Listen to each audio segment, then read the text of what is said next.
보도록 하겠습니다. 자, 오늘 이제 성막과 교회 두 번째 시간이고요. 중요한 것은 그 성막과 교회 바로 밑에 써 있는 그 한 줄입니다. 다시 한번 읽어드릴 텐데요. 하나님의 영광과 거룩하심을 드러내는 수단 이렇게 되어 있습니다. 그러니까 성막도 하나님의 영광과 거룩하심을 드러내야 되고요. 그리고 교회로 부르심을 받은 우리도 하나님의 영광과 거룩하심을 드러내야 된다. 이제 이게 포인트예요. 그러니까 여러분이 이제 수업 시간에 다른 것들은 뭐 한번 들으시고 또 잊어버리시고 이렇게 하시더라도 아, 내가 교회로 부르심을 받았다는 것은 나 한 사람이 하나님의 영광과 거룩하심을 어떤 식으로든 드러낼 방법이 있다는 거구나. 이제 그렇게 생각을 해주시면 되겠습니다. 그래서 이제 지난 시간에 다섯 단계 성막에 있어서 이제 다섯 가지 좀 중요한 원칙들 그것들을 이제 소개를 해드렸고요. 나머지 이제 또 생각 안 나시면은 또 지난번 강의 노트 한번 이렇게 훑어보시면 좋을 것 같고요. 이제 오늘 다루려고 하는 것은 이제 총 일곱 가지입니다. 일곱 가지인데요.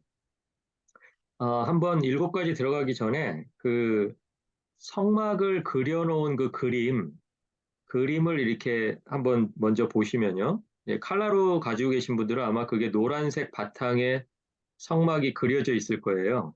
그러니까 높이는 표시되어 있지 않고 그냥 평면으로 표시되어 있는 그 바로 그 아래 그림입니다. 그래서 언약궤와 번제단의 위치라고 된 그 그림인데요. 그 그림을 자세히 보시면 왼쪽 정사각형과 오른쪽 정사각형으로 나누어 있습니다. 어느 그림인지 아시죠?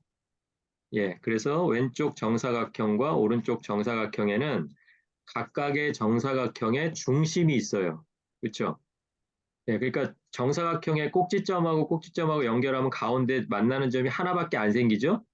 근데 그 하나인 그 점에 왼쪽 정사각형의 한가운데 뭐가 있냐면 거기에 언약궤가 있습니다. 그러니까 거기 글씨가 잘 안 보이시는 분도 있으실 텐데요. 한번 언약궤라고 한번 거기다 이렇게 써 놓으시고요. 거기에 언약궤가 있습니다. 이제 언약궤는 이제 두 번째 페이지 넘겨보시면 이제 언약궤 모양이 이제 소개가 되어 있습니다. 법궤라고도 하고요. 언약궤라고도 하고 또 다른 말로는 증거궤, 그냥 궤라고도 부르기도 하고 이름이 여러 가지가 있습니다. 그런데 어쨌든 저는 언약궤라는 말을 좀 주로 써서 설명을 해 드리려고 합니다. 그리고 오른쪽 정사각형은요. 그리고 두 번째, 왼쪽 정사각형은 실내입니다. 그렇죠? 실내, 인도어예요. 예. 그러니까 그 성소와 지성소로 되어 있는 오른쪽에 들어가는 입구가 있습니다. 정사각형의 오른쪽에. 그렇죠? 그러니까 성소로 들어가는 휘장이 하나가 있고요.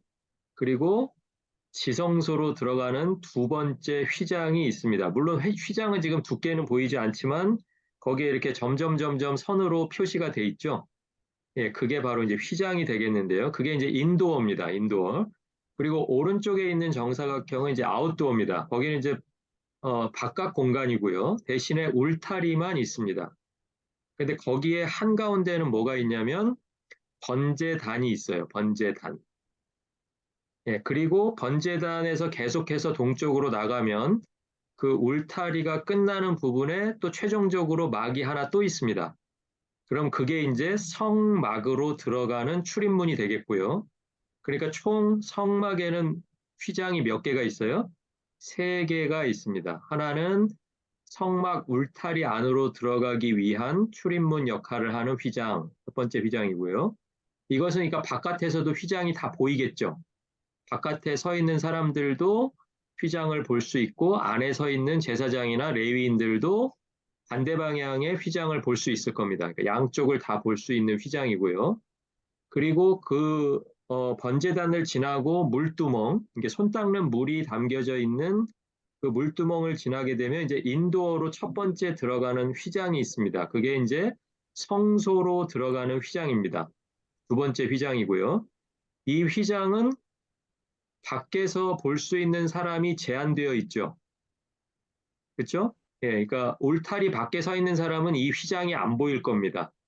울타리 높이 때문에 휘장이 보이지 않고 첫 번째 휘장을 지난 사람들만 이 휘장의 바깥면을 볼 수 있습니다. 예, 그리고 안에 있는 면을 볼 수 있는 사람은 제사장 한 사람이 들어가서 그 향단에다가 향을 피우고 그리고 진설병 상에다가 떡을 올리고 하는 그 일을 담당한 사람, 그 사람만 볼 수 있습니다. 그리고 이제 세 번째 휘장인데요. 세 번째 휘장이 성소에서 지성소로 들어가는 그 세 번째 휘장이 있습니다. 이 휘장은 안에 들어가서 성소에서 일을 하는 제사장도 바깥면밖에 못 봐요. 그렇죠? 예, 바깥면밖에 보지 못하고 1년에 한 번 전체 이스라엘 백성들이 속죄를 하는 날이 있어요. 그래서 이제 이스라엘 사람들은 이거를 욤 키퍼라고 부르는데요. 보통 이제 뭐 10월 달이 되기도 하고 뭐 11월 초가 되기도 하고 그렇습니다. 이제 유대인의 달력에 의해서 욤 키퍼라는 그런 날이 있는데요. 예, 그날 하루에만 대제사장이 이 안에 들어갈 수가 있습니다. 그러니까 예수 그리스도가 돌아가셨을 때 휘장이 찢어졌다라는 거 있잖아요. 그렇죠? 여러분 네. 한번 생각해 보시면 예수 그리스도가 돌아가실 때 휘장이 어디서부터 어디로 찢어졌어요? 위에서부터 위로부터 아래로 찢어졌습니다. 자, 그러니까 우리가 그걸 생각해 보면 휘장은 방향은 위에서 아래로 찢어졌고요. 그리고 이 성막으로 본다면 몇 번째 휘장이 찢어진 걸까요? 동쪽으로부터 첫 번째, 두 번째, 세 번째. 어떤 휘장이 찢어졌을까요? 예, 세 번째 휘장이 찢어진 것을 우리는 알 수가 있어요. 그러니까 아무나 들어갈 수 없는 곳까지도 예수 그리스도의 죽음을 통해서 우리가 이제 지성소로 담대히 들어갈 수 있게 된 사건, 그게 바로 예수 그리스도의 십자가 사건이 되겠습니다.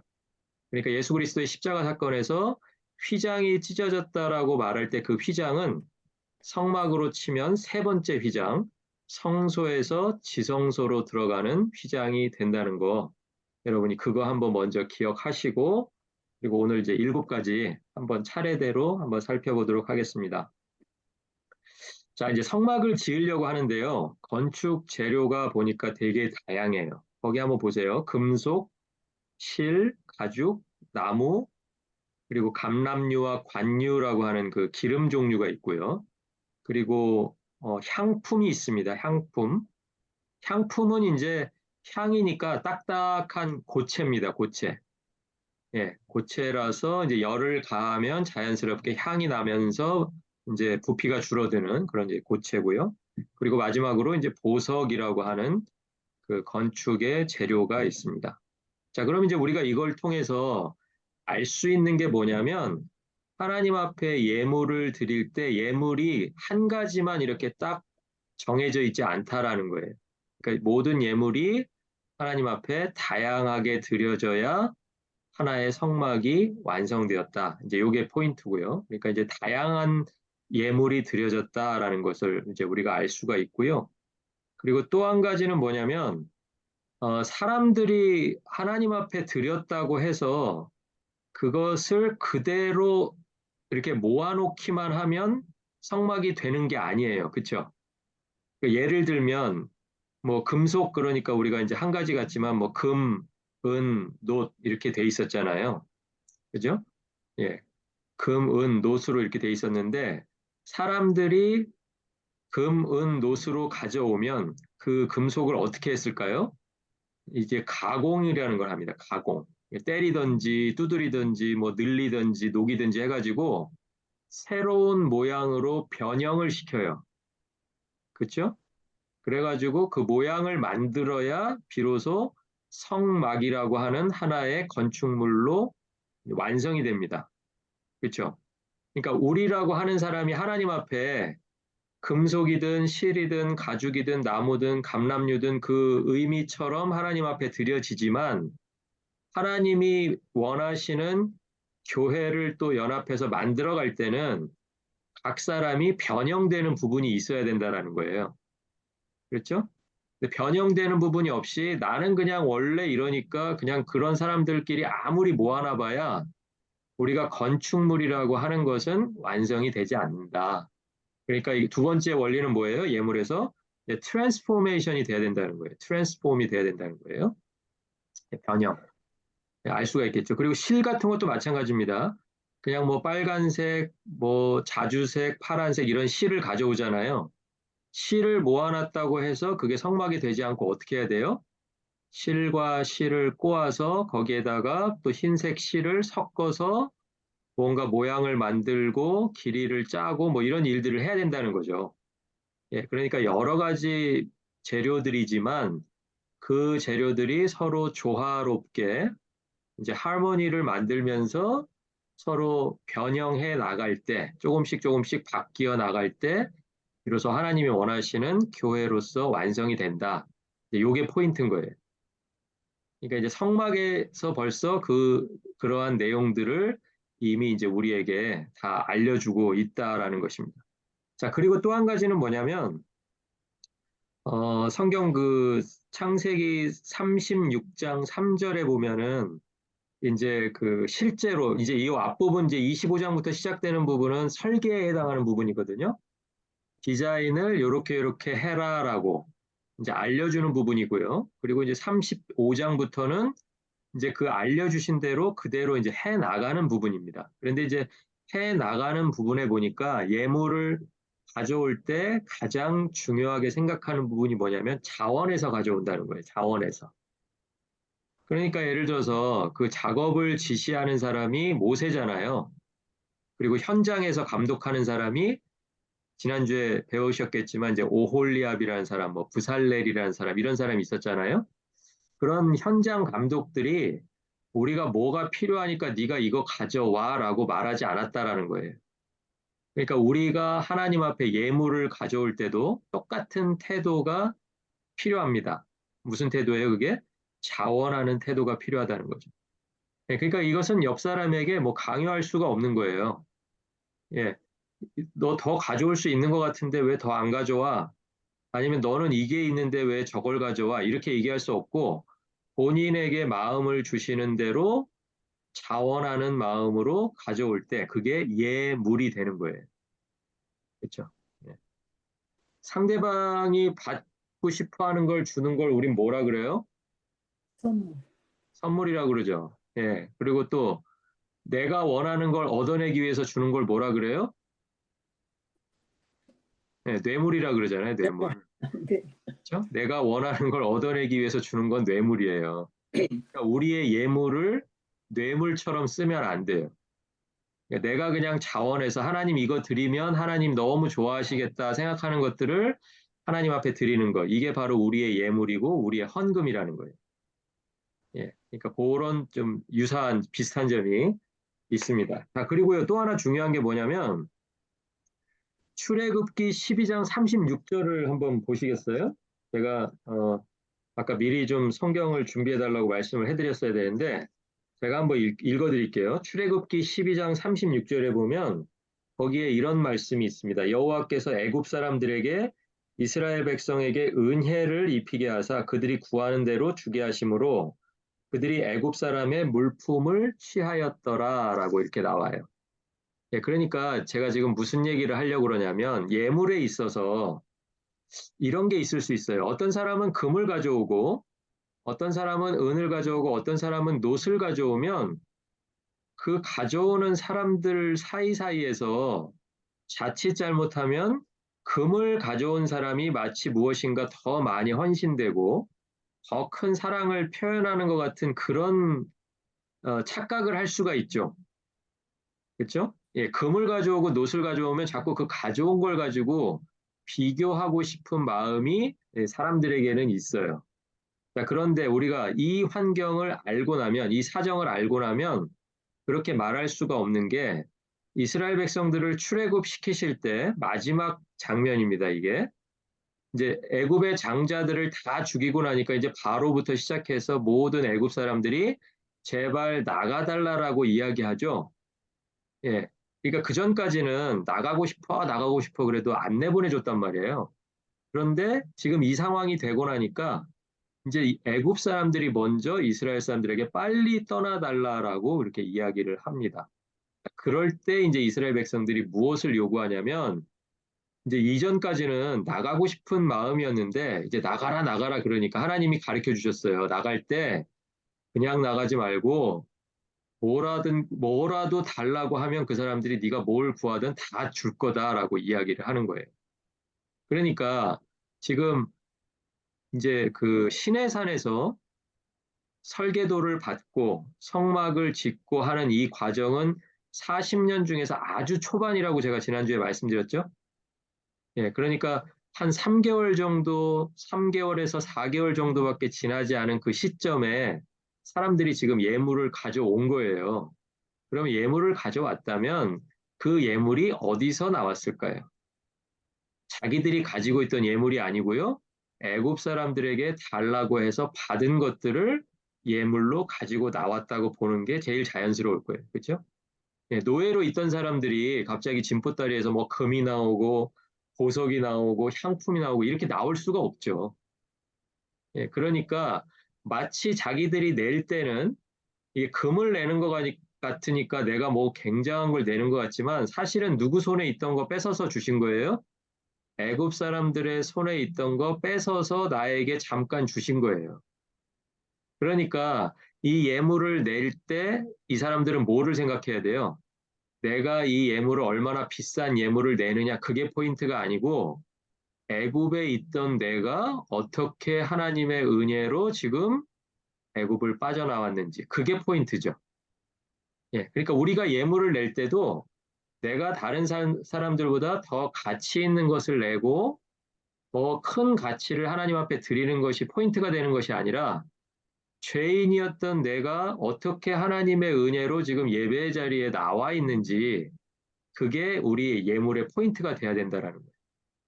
그러니까 이제 그 출애굽 이전 상황 어떻게 그 예물이 내 손에 들려 있었는지를 생각해 보면 예물 가지고 자랑하거나 다른 사람하고 나를 비교해서 뭐 내가 더 우월하다든지 아니면 다른 사람보다 내가 더 열등하다든지 이런 생각을 안 해도 되겠죠?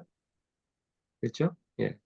그러니까 주님이 예물을 받으실 때 보는 것은 그 예물의 크기가 아니라 뭐를 봐요? 뭐를 봐요? 하나님께서 이 죄인 된 나를 어떻게 이 자리로 불러주셨는지를 아는지 모르는지 그걸 보시는 거예요. 그래서 그걸 보시고 그 마음으로 하나님 앞에 나온 사람은 하나님께서 뭐라고 말씀하시냐면 자기의 가진 것을 다 드렸다라고 말씀하시는 거예요. 그러니까 우리가 그 과부의 두 렙돈 비유 기억나시죠? 예. 그런데 과부의 두 렙돈을 드린 다음에 예수님께서 거기서 뭐라고 말씀하세요? 과부가 가장 많이 드렸다라는 거예요. 그러니까 많이 드렸다라는 거는 그것은 절대적인 가치로 말하면 많이 드릴 수가 없잖아요. 과부는 가진 게 많은 사람이 아니었거든요. 근데 그 사람의 그 예물과 함께 뭐가 온 거예요? 자기 자신이 죄인이었다라는 고백, 그리고 자기 자신을 죄에서 구원하신 그 하나님의 은혜에 대한 감사. 이게 그 예물과 함께 드려지니까 그 과부가 제일 많이 드렸다라고 이렇게 말씀해 주신 거예요. 그러니까 이제 우리들의 예물도 이 예물을 얼마나 많이 드렸느냐가 아니라 내가 하나님 앞에서 어떤 사람이었었는지를 기억하고 그 사람이 어떻게 은혜 받았는지를 기억하면서 예물이 드려질 때 하나님께서는 그 예물을 가장 많이 드린 예물로 받으신다라는 거예요. 자, 그래서 이제 예물에서는 그 두 가지 다양한 예물이었다라는 것과 그리고 변형이 되어야 된다. 있는 그대로 그냥 모아놓기만 해서는 성막이 이루어지지 않는다라는 그 두 가지 이제 강조를 해서 말씀을 드립니다. 자, 두 번째 이제 중요한 키워드는요. 모양대로라는 말이에요. 모양대로. 우리 출애굽기 25장 9절을 한번 보시면 출애굽기 25장 1절부터 이제 성막 본문이 시작되는 본문이죠. 거기 9절에 보니까 맨 처음에 뭐라고 나오냐면 물은 내가 내게 보이는 그러니까 나는 하나님이고요. 너는 모세가 되겠죠. 예, 그래서 하나님께서 모세에게 보여주시는 모양대로 장막을 짓고 기구들도 그 모양을 따라 지을지니라 이런 말들이 나와요. 자, 그러니까 알아서 그냥 내가 생각해서 짓는 것이 아니고 그 모양은 누가 만들어 주시는 거예요? 누가? 예, 지난주에 다뤘던 것처럼 제작자가 따로 있습니다. 그래서 제작자이신 하나님께서 교회는 이러이러한 게 교회니까 이런 모양으로 지어 가라라고 말씀하신 게 분명히 있다는 거예요. 근데 그것에 대해서 고민하지 않으면 자꾸 이제 사람들이 만들어가는 교회가 되기가 쉬워요. 예. 그러니까 성전은 그럴 위험성이 좀 없었어요. 왜 그러냐면 성막하고 교회 사이에 있는 건축물이 성전이잖아요. 근데 성전은 지은 재료들이 좀 달라서 그렇지 그 전체적인 모양이나 뭐 크기의 비율이나 이런 것들은 성막의 비율을 그대로 따라갔어요. 솔로몬 성전도 그렇고. 그러니까 그것은 크게 문제될 게 없는데 오늘날은 우리가 내가 교회 된다는 걸 생각할 때 성막의 뭐 사이즈나 뭐 이런 게 중요하지 않다 그랬잖아요, 제가. 그러니까 뭐를 따라가야 되냐면 이제 이런 모습들을 따라가야 된다는 거예요. 하나님께서 모양을 알려주시고 모세나 그 밑에 있는 현장 감독 또 기술자들은 그 하나님이 만들어 놓으신 모양에 따라서 움직이는 사람들이었다. 그러면 우리도 마찬가지죠. 내가 교회 된다는 게 뭔가 자꾸 내가 하고 싶은 것, 나는 여기까지, 나는 저기까지 하는 그 마음이 일단 없어져야 된다는 거예요. 누가 중요한 거예요? 하나님이 나를 어떻게 쓰시고 싶으시냐. 그게 중요하다는 거예요. 예. 그래서 항상 우리가 교회가 된다고 했을 때 제일 먼저 떠올려야 될 것은 하나님, 제가 뭐 하면 좋을까요? 예. 하나님, 제가 사람들하고 만났을 때 뭐 하기 원하세요? 이걸 항상 물어보셔야 돼요. 그게 우리가 성막을 통해서 배우는 지혜예요. 예.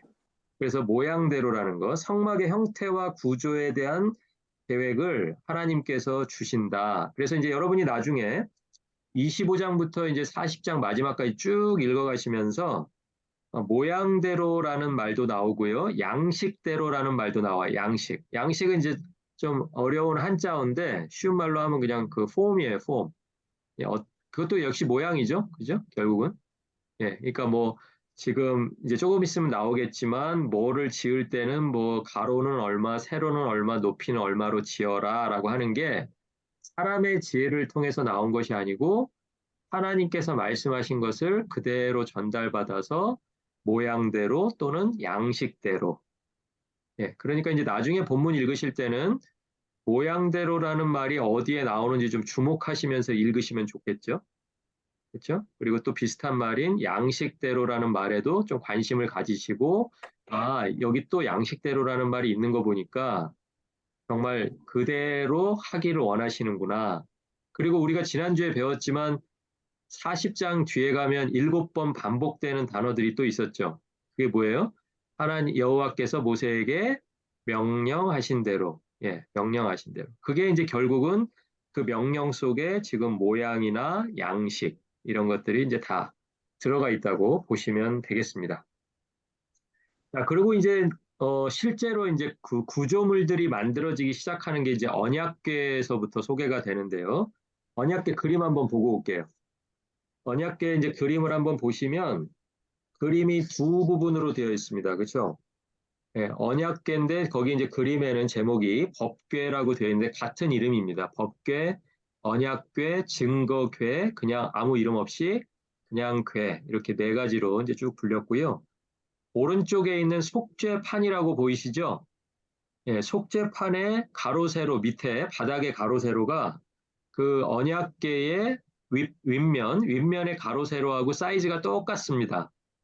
그러니까 위에다가 살짝 올려놓으면 마치 하나의 구조물처럼 그렇게 보이는데 이렇게 두 개로 분리되게 돼 있어요. 그래서 이제 오른쪽 그림에 나와 있는 양쪽에 이렇게 천사가 날개 편 것처럼 보이는 부분 보이세요? 그 양쪽으로 돼서 날개가 만났죠? 예, 그 양쪽에 있는 하나하나를 우리가 그룹이라고 부릅니다. 그룹. 예, 그룹이라고 부르고 그 뚜껑을 그대로 올려놓고요. 성경에서 이걸 뭐라고 설명을 하냐면 법이 선언되는 자리다. 그래서 이제 법궤라고도 부르죠. 법궤, 언약궤, 증거궤 뭐 이렇게 부를 때 법이 선언되는 자리. 그러니까 마치 그게 누군가의 발판처럼 사용되는데 그 누구가 누구냐면 하나님이신 거예요. 하나님이 임재하시면 이제 우리 하나님은 발이 없으시죠. 근데 이제 사람들이 생각하기에 하나님이 거기에 이렇게 딱 서시면 어디에 선다고 생각했냐면 그 그룹과 그룹 사이 한가운데 예, 거기에 하나님께서 이제 임재하신다라고 생각을 한 거예요. 그 당시에 이제 하나님의 임재는 눈으로 보였죠. 하나님의 모습이 보인 게 아니고 구름 기둥과 구름 기둥 안에 있는 불기둥. 그러니까 구름 기둥, 불기둥이 따로 있는 게 아니고요. 불기둥을 구름 기둥이 이렇게 감싸고 있는 그 모양으로 돼 있습니다. 그러니까 낮에는 해가 떠 있기 때문에 이제 불기둥이 보이지 않는 것이고요. 그리고 밤이 되면 이제 해가 지니까 그때 비로소 이제 불기둥이 육안으로 보이는 그런 기둥의 형태가 되겠습니다. 자, 그러니까 이제 하나님의 임재가 그룹 사이에 나타나시는데 뭐를 하기 위해서 나타나시냐? 하나님의 법을 선언하는 자리. 또 다른 말로 하면 하나님의 법은요, 뭐 네가 뭘 잘못했다, 너 유죄다라고 하는 것이 아니라 지켰을 때에는 뭐예요? 하나님께서 은혜를 베풀어 주시잖아요.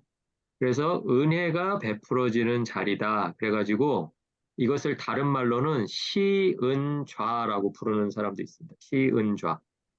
시은좌 또는 시은소. 이게 좀 어려운 한자어인데요.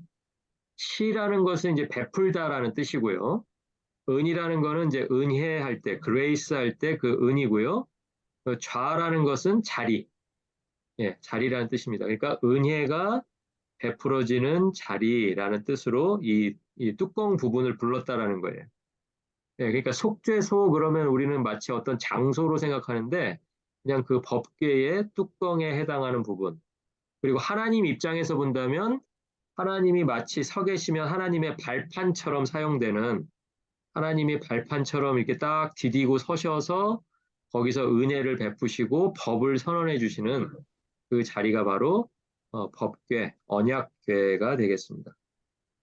자, 그래서 이제 시편 99편 1절을 보니까는요, 거기에 이제 뭐라고 돼 있냐면 제가 한번 찾아서 한번 읽어드려 볼게요. 시편 99편 1절. 거기에 보면 이렇게 돼 있습니다. 여호와께서 다스리시니 만민이 떨 것이요 여호와께서 그룹 사이에 좌정하시니 땅이 흔들릴 것이로다. 이렇게 돼 있습니다. 거기 보시면 여호와께서 그룹 사이에 앉으셨다라는 그 표현이 있거든요. 그러니까 요 고백을 할 때 다윗이 99편 1절에서 이 고백을 하고 있을 때 머릿속으로 어떤 하나님을 그리고 있는 거냐면 언약궤 위에 앉으신 그 하나님의 모습을 생각하면서 예, 그룹 사이에 좌정하시니 땅이 흔들린다라고 그렇게 말을 했던 거예요. 그러니까 이런 표현들이 많이 나와요. 그룹들 사이에 계신 하나님이라는 표현이 나오시면 여러분은 빨리 그때 뭘 생각해야 되냐면 머릿속에 법궤, 법궤와 법궤의 그 덮개에 해당하는 그 두 부분을 생각하시면서 아, 이 부분을 지금 생각하면서 이 성경 구절을 써내려가고 있구나라고 이제 생각하시면 맞습니다.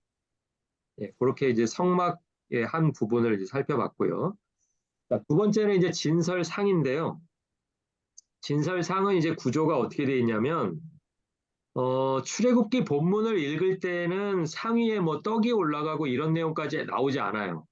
그냥 이름만 나옵니다. 진설상이라고. 그런데 이제 상위에 떡이 나온다는 부분에는 뭐가 있냐면은 레위기 24장 7절이 있습니다. 한번 적어놔 보실래요? 지금 읽을 건 아닌데 나중에 한번 찾아보셔요. 예, 실제적으로 이제 그 진설병 상에다가 떡을 이제 올려놓는 장면이 나오는데요.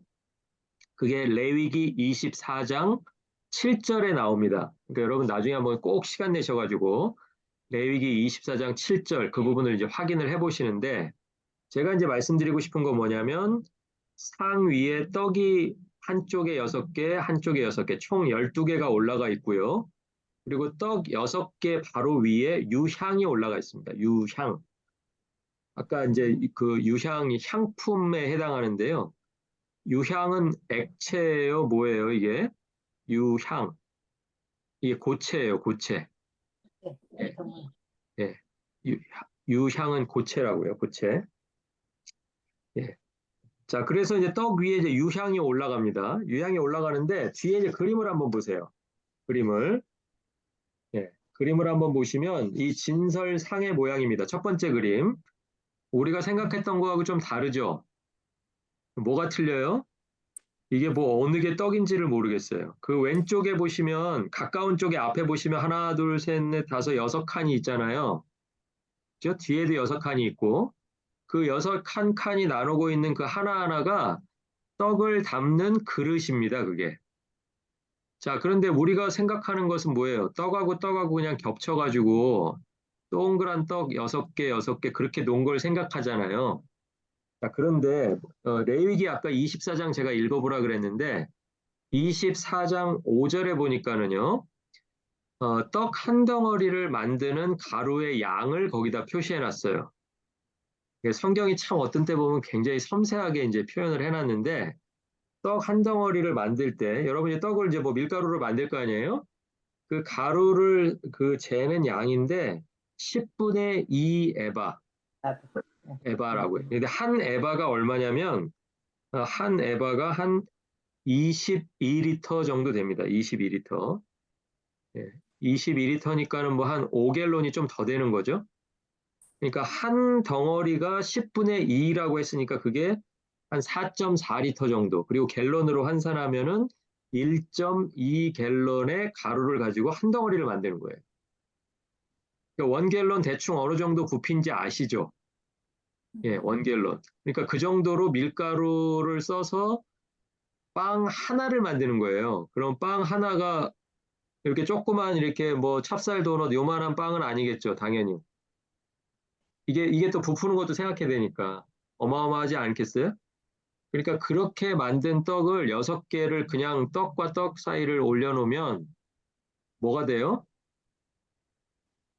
진짜 떡이 되죠. 예, 진짜 떡이 돼갖고 뭐 밑에 거는 이제 일주일마다 뭐 한 번씩 이렇게 떡을 물려내고 또 다른 사람한테 먹으라고 주고 또 새 떡 올리고 따뜻한 떡 올리고 해야 되는데 뭐 밑에 떡은 다 이제 뭐 뭉개지는 거고 떡과 떡이 다 달라붙어서 뭐 엉망이 다 돼버립니다. 그래서 이제 사람들은 지금 이렇게 돼 있었을 것이다라고 이제 합리적으로 그렇게 생각을 하는 거예요.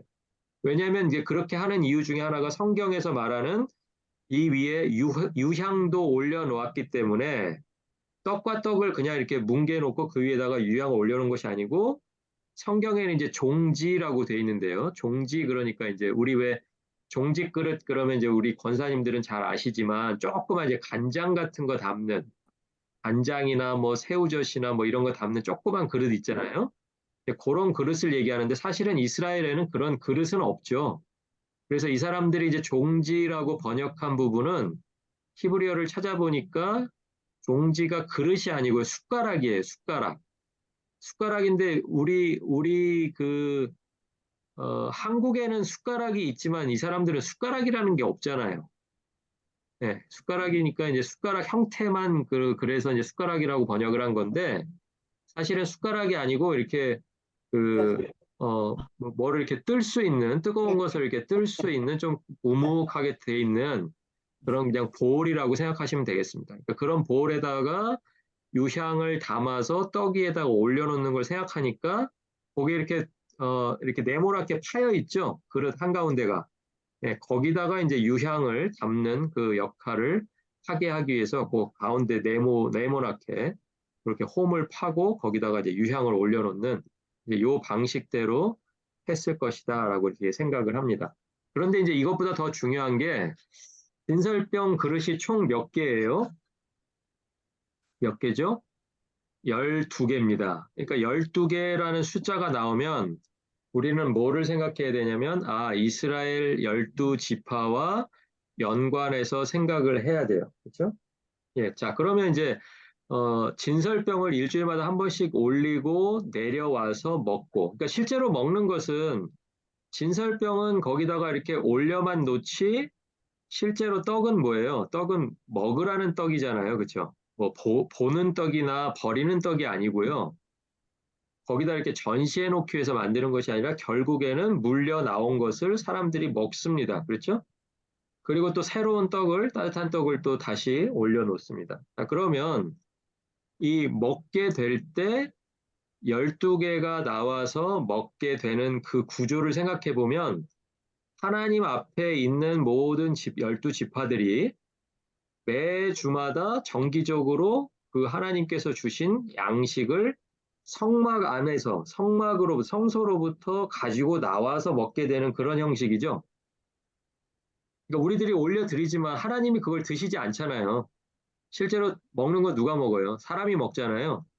그러니까 사람들이 그 성막이 유지가 되고 있는 한은, 교회가 유지가 되고 있는 한은 하나님으로부터 양식을 받아 먹는다라는 것을 보여주기 위해서 이걸 설치한 거예요. 예. 그러니까 하나님 앞에서 누가 이 떡을 먹냐면 12지파가 다 먹어요. 그렇죠? 자, 그래서 이 똑같은 이야기를, 이 성막의 이 떡에 관한 이야기를 마가복음에서도 또 똑같이 하고 있는데요. 마가복음 어디에서 하고 있냐면 거기에는 성막 이야기도 나오고 나오지도 않고 성전 이야기도 나오지 않는데 무슨 이야기가 나오냐면 물고기 2마리와 떡 5개로 5천 명을 먹이신 이야기가 나와요. 여러분 이 이야기 너무 잘 아시죠? 예, 잘 아는데 이 이야기의 끝을 잘 기억하셔야 돼요. 이 이야기의 맨 끝이 어떻게 끝나냐면 물고기 2마리와 떡 5개로 5천 명이 먹었다에서 끝나지 않고요. 먹고 배불리 먹고 다시 바구니에다가 남은 것을 다 담았더니 얼마가 남은 거예요? 12 바구니가 남았다라고 돼 있습니다. 그러니까 우리가 여기서 알아야 되는 건 뭐예요? 진설병을 12그릇에다가 나누어서 6개, 6개 담았던 거가 똑같이 하나님께서 12개 담은 거는 거기 땅에 떨어져 있으면 지저분하니까 주스라고 쓰레기 줍는 차원에서 12바구니가 남았다라는 게 아니에요. 먹고 남은 예. 것이. 그러니까 먹고 남았다라니까 우리는 네. 지금 누가 이렇게 입에서 떨어진 음식 주워 봤더니 그게 12바구니가 남았다. 그건 줄 아시는데 그게 아니라고요. 이 12바구니는요, 이제 5천 명을 먹인 것을 시작으로 앞으로 남은 12지파를 하나님께서 다 먹이시겠다라는 약속의 표신 거예요.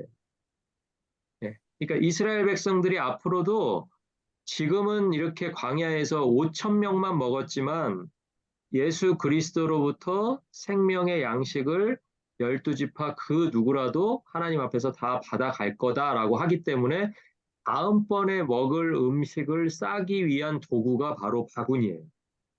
그러니까 우리가 이제 바구니라고 하는 그것을 좀 아셔야 되는데요. 이스라엘 백성들이 자기들이 먹을 음식을 담아가지고 가는 그 도구가 바로 바구니예요.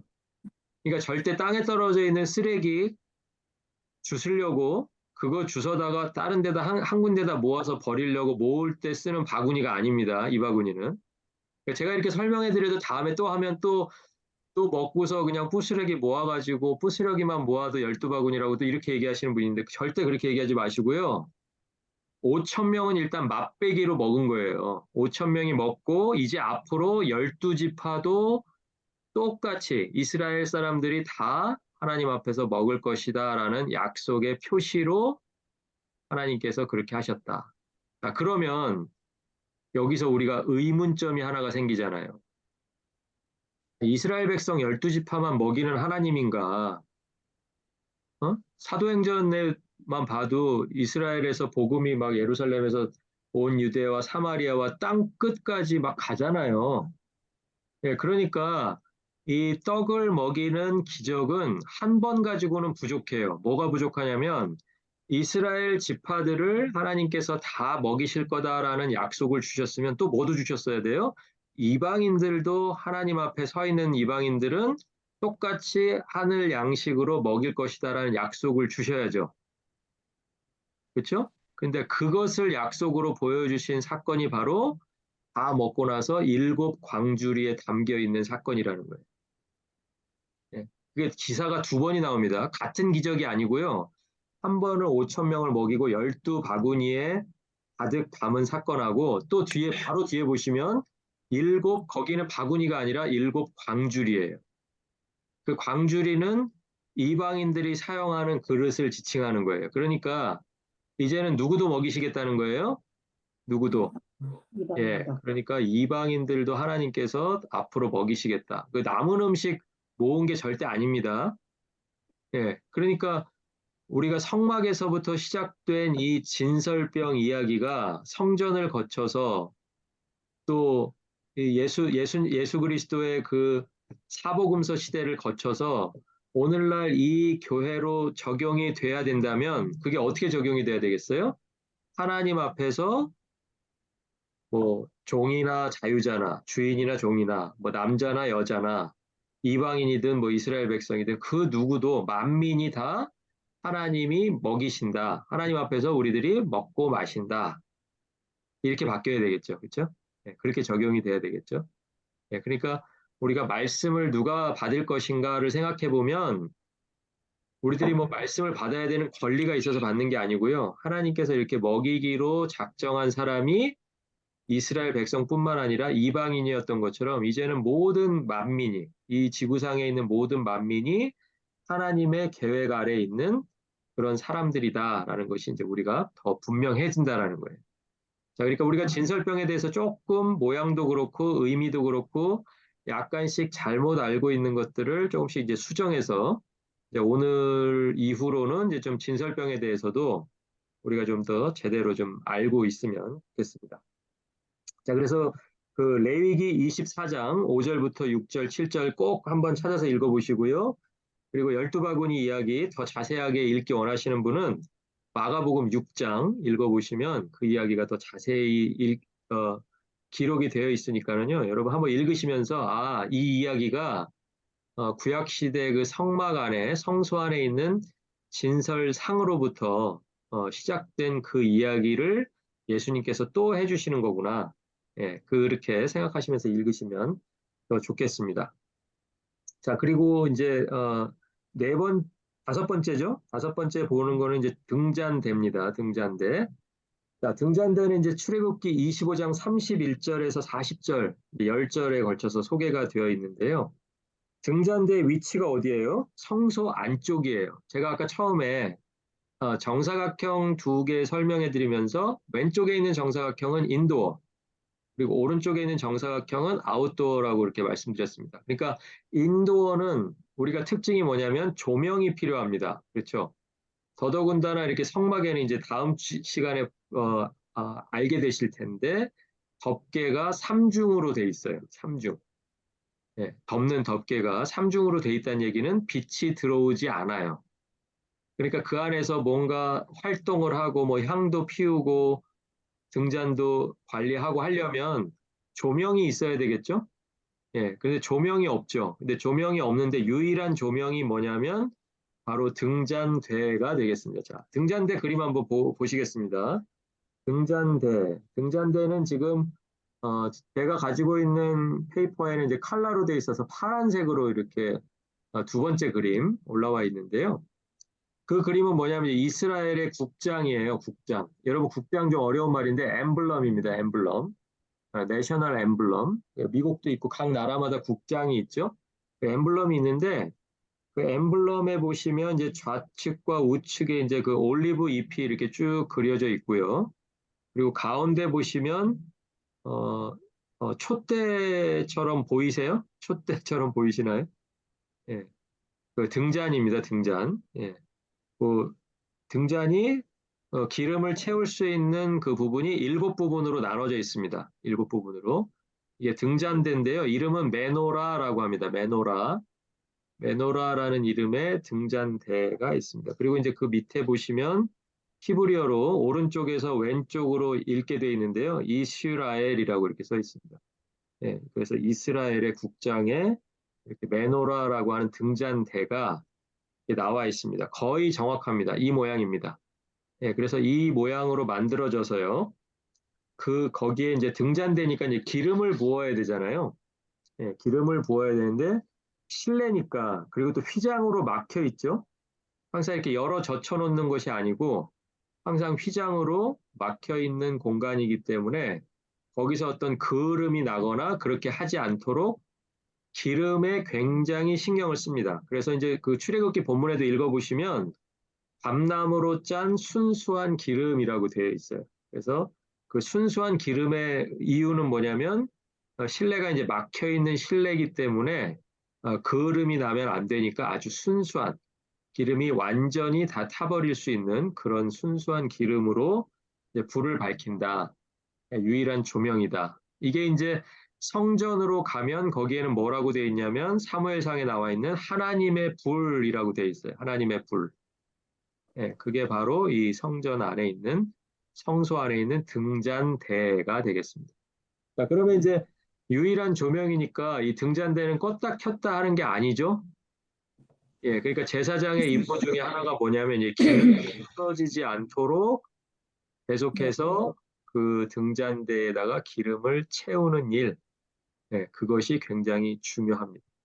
예, 그러니까 이제 그게 이제 말씀인 거예요. 말씀이요. 예, 계속해서 떨어지지 않도록, 불이 꺼지지 않도록, 하나님의 영광의 빛이 꺼지지 않도록 우리들이 계속 말씀으로 받는 일, 이제 그게 등잔대의 역할이 되겠습니다. 자, 그리고 이제 성막인데요. 성막은 이제 워낙 그 범위가 전체적으로 되어 있고 여러 부분으로 되어 있기 때문에 오늘과 다음 시간에 나누어서 이제 두 번에 걸쳐서 이제 보기로 하고요. 오늘은 일단 세 가지만 먼저 보겠습니다. 세 가지. 출애굽기 26장 1절에서 37절. 딱 보시면 분량도 제일 많죠. 예, 37절이나 되잖아요. 그러니까 성막은 본문도 길어가지고 이게 뭘 얘기하는지 이렇게 딱 정리하기가 굉장히 쉽지가 않으세요. 그래가지고 제가 여러 번 읽으면서 정리를 한번 해보니까 여기에 중요한 단어들이 반복되고 있는 것을 이제 볼 수가 있습니다. 그래서 성막에서 제일 중요한 단어가 뭔지 봤더니 이제 출애굽기 26장을 이제 한번 펴놓고 이제 여러분도 한번 보시면 좋은데 연결된다라는 말, 그다음에 이어진다, 그리고 또 마주 본다 이런 말들이 계속해서 반복. 그러니까 성막은요 한 피스로 되어진 게 아니고요. 여러 가지 제각기 모양도 다르고 길이도 다르고 뭐 여러 가지 재료도 다른 것들이 서로 연결되고 이어지고 마주 보는 게 성막이 지어져 가는 과정인 거예요. 그러니까 이것을 깊이 생각하면 우리가 교회가 되어가는 과정도 역시 마찬가지겠죠? 끊어졌던 부분이 이어지지 않으면, 따로따로 있는 부분이 이어지지 않으면 우리는 교회가 될 수 없는 거예요. 예, 그러니까 성막에서 이어진다, 연결된다, 뭐 마주본다 이런 단어가 나오면 여러분이 그것을 뭐 이렇게 표시를 해가면서 아니면 유심히 살펴보시면서 한번 본문을 읽어 내려가시는 것도 그것도 아주 한 방법이 될 거라고 생각을 합니다. 그래서 연결이 된다, 이어진다, 마주본다 이런 역할, 이런 단어들에 좀 주목을 하셨으면 좋겠고요. 그리고 바로 그 밑에 그림 다시 한번 보시면 그 노란색 그림입니다. 그 점점점으로 돼 있는 게 이제 그 기둥의 위치고요. 기둥이 이렇게 선으로 연결이 돼 있죠. 예, 선으로 연결이 돼 있는데 성막이 지어질 때 이 부분이 과연 기둥과 기둥 사이가 어떻게 연결되었는지를 자세히 찾으면서 읽어보니까 거기에 뭐라고 나오냐면 띠로 연결이 돼 있다고 나와요. 띠로. 예, 제가 이제 그림은 이제 그려 넣지 않았지만 다음 주에 한번 그림 한번 보여드리면 예, 널판지와 널판지가 이제 바닥에서부터 이렇게 세워질 거 아니에요? 그럼 널판지가 서로 따로따로 널판지가 있습니다. 그런데 그게 어떻게 연결이 되고 어떻게 이어지냐면 널판지마다 구멍이 이렇게 나 있는 고리를 하나씩 이렇게 붙여요. 똑같은 높이에다가. 그리고 그 고리와 고리 사이를 통과할 수 있는 봉을 하나 이렇게 발을 하나 이렇게 쭉 찔러서 넣습니다. 예, 머릿속에 좀 그려지시나요? 예, 그렇게 넣으면 널판과 널판을 예를 들어서 뭐 못으로 이렇게 하나가 되게 한다든지 아니면 뭐 글루로 하나가 되게 하지 않더라도 그게 서로 도망가지 않고 한 이렇게 부분처럼 같이 이렇게 움직이는 것을 그렇게 우리가 기대할 수가 있죠. 자, 그러니까 여기서 우리가 띠라고 해석을 했지만 그 띠는요, 우리가 띠 그러면 마치 이렇게 무슨 패브릭을 생각하잖아요. 그렇죠? 어떤 그 옷감 같은 것을 생각하는데 출애굽기에서 말하는 띠는 이게 이제 나무나 금속 재질로 된 봉을 이야기합니다. 봉. 예, 봉을 이야기하고요. 그 봉이 그 세워져 있는 널판지 하나하나를 차근차근 연결시켜주는 그런 작용을 합니다. 자, 그런데 이 띠라고 번역된 이 부분을 신약에서도 똑같이 이야기한 부분이 있어요. 그게 어디냐면 에베소서 4장 3절이에요. 그래서 이제 에베소서 4장 3절을 한번 읽어보시면 제가 한번 찾아서 읽어볼게요. 에베소서 4장 3절입니다. 거기 뭐라고 되어 있냐면 평안에 매는 줄로 성령이 하나 되게 하신 것을 힘써 지키라라고 되어 있잖아요. 자, 그런데 거기서 말하는 그 평안에 매는 줄 할 때 그 줄에다가 한번 동그라미를 쳐보시면 이게 바로 구약 성경에서 성막 그 본문이 말하는 띠랑 똑같은 단어예요. 띠, 줄. 줄 그러니까 역시 이것도 우리는 뭐 밧줄인가 뭐 새끼줄인가 뭐 이렇게 생각을 하잖아요. 그런데 이 단어가 구약에서는 그 봉을 말하는 그 단어였어요. 그러니까 이 사람들이 에베소서라는 편지를 읽을 때 이제 옥중에서 이제 바울이 썼지 않습니까? 바울은 구약 성경에 대해서도 굉장히 잘 알고 있는 사람이라고 우리가 알고 있습니다. 그러니까 바울이 잘 알고 있는 성경 본문 가운데에는 성막 본문도 있는 거예요. 오늘 우리가 출애굽기 25장부터 시작되는 40장에서 끝나는 그 본문에 대해서도 바울은 잘 알고 있었을 거예요. 그래서 바울이 머릿속에 그리고 있는 그 성막을 하나 되게 하는 한 몸같이 만들었던 그 띠를 생각하면서 그 띠를 만들어 주신 그 하나님을 생각하면서 성령의 평안에 매는 줄로 성령이 하나 되게 하셨다. 이 부분을 편지에다 넣은 거예요. 이해가 가시죠? 예, 그러니까 사람과 사람 사이를 이 가로막대처럼 생긴 봉이 다 가면서 연결하는 거예요. 그러니까 어디 가고 싶어도 그 평안에 매는 줄로 하나 된 사람들은 가도 같이 가는 거예요. 예, 못 가도 같이 못 가는 거고. 이제 이렇게 되는 겁니다. 예, 그런데 이제 우리가 그것을 우리가 실제로 뭐 우리 교회에서는 띠나 봉이나 뭐 이런 게 없잖아요. 예, 그러니까 우리가 이것을 뭐라고 이야기하냐면 평안에 매는 줄로 성령이 하나 되게 하신 것, 이것을 우리가 사랑이라고 이야기합니다. 사랑. 예, 그런데 바울이 이 본문을 에베소서 본문을 사용할 때 바울의 머릿속에는 이 성막 본문에서 이야기하고 있는 그 띠, 그 띠가 생각이 났고 그 띠를 이제 줄이라고 그렇게 표현했다는 거 여러분이 알고 계시면 좋겠습니다. 자, 그리고 이제 마지막에 이제 번제단인데요. 번제단에서 가장 중요한 게 사실은 뭔가요? 번제단. 네, 번제단을 이제 그림으로 한번 보시면 번제단이 사실은 어마어마하게 클 것 같은데 별로 안 커요. 그죠? 가로 세로 뭐 2.5m 정도 되는 그림의 맨 마지막 부분에 있죠? 네, 보시면은 가로 세로가 똑같은 게 정사각형으로 됐고 높이도 그렇게 높지 않아요. 150이니까 그저 우리 눈높이에서 재단 위에가 볼 수 있는 그리고 뭐 키가 좀 작으셔도 이렇게 발을 좀 뒤꿈치를 들면 재단 위에 뭐가 올라와 있는지 다 볼 수 있는 뭐그 정도 높이와 크기 이 정도가 이제 재단이 될 텐데 재단에서 사실은 가장 중요한 부분이 뭐냐면 불이에요, 불. 그러니까 재단의 사이즈는 우리가 그렇게 중요한 게 아니라고 제가 말씀드렸죠. 왜냐하면 여러분이 교회 되는 데는 뭐 재단이 뭐 예를 들어서 5규빗이었다라는 게 뭐 의미가 없잖아요. 그렇죠?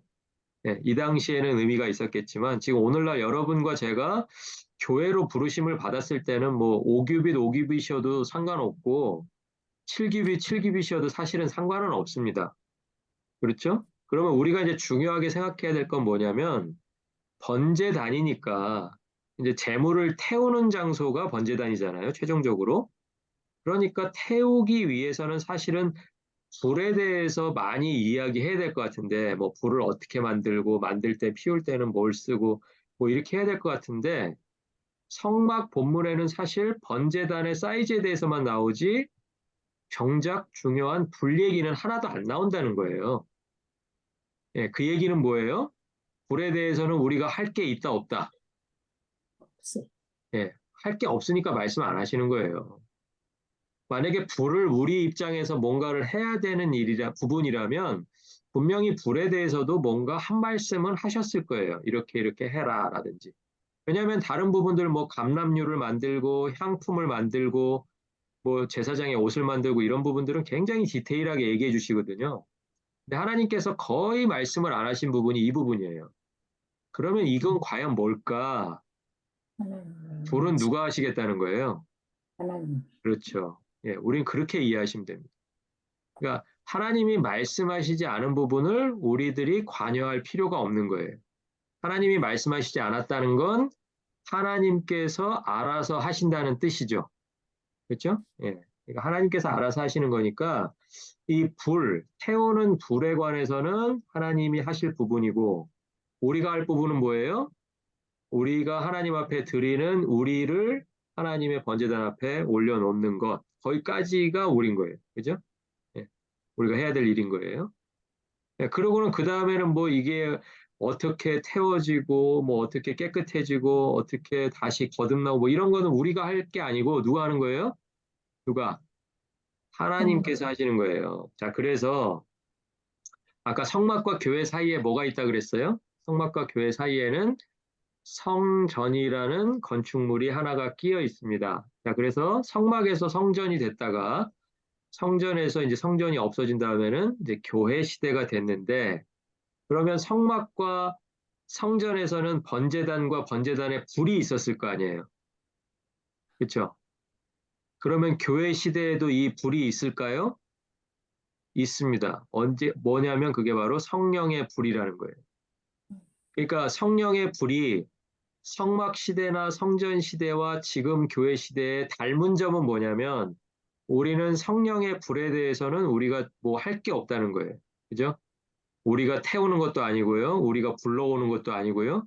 우리가 원할 때 우리 마음대로 사용하는 것도 아니에요.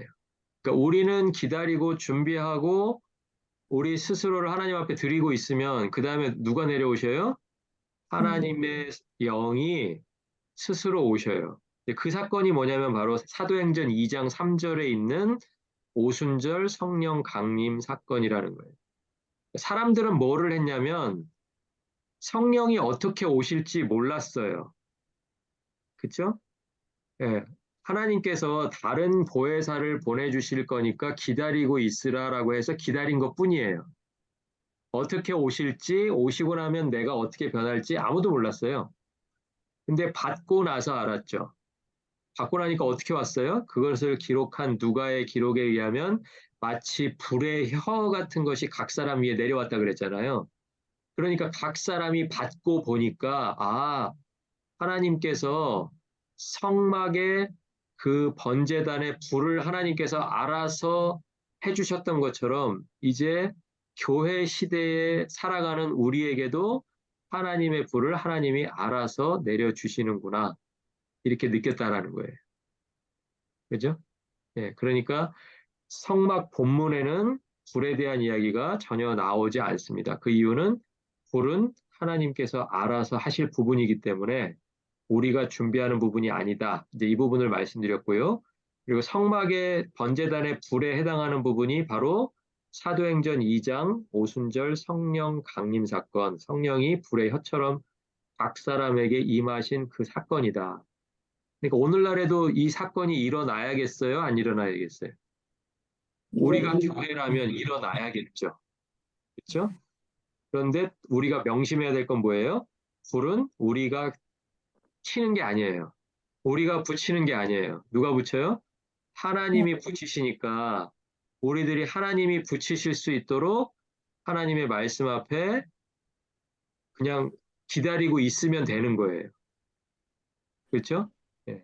그러니까 아, 성령의 불을 받는 무슨 특별한 방법이 있대더라. 이런 거에 귀 기울이지 마시고요. 성령은 태우시고자 하는 그 모든 것들을 하나님께서 다 정결하게 하시고 싶으시면 그냥 하시는 거예요, 그냥. 변화시키시고 싶으면 변화시키시는 거예요. 그러니까 우리는 하나님의 약속을 믿고 기다린다. 그러면 성령의 불은 반드시 우리에게 임하신다. 언제가 될지 모르지만 우리는 기다리는 거죠. 예. 그 부분을 이제 우리들이 성막 본문을 통해서 이제 배울 수 있는 부분이기도 합니다.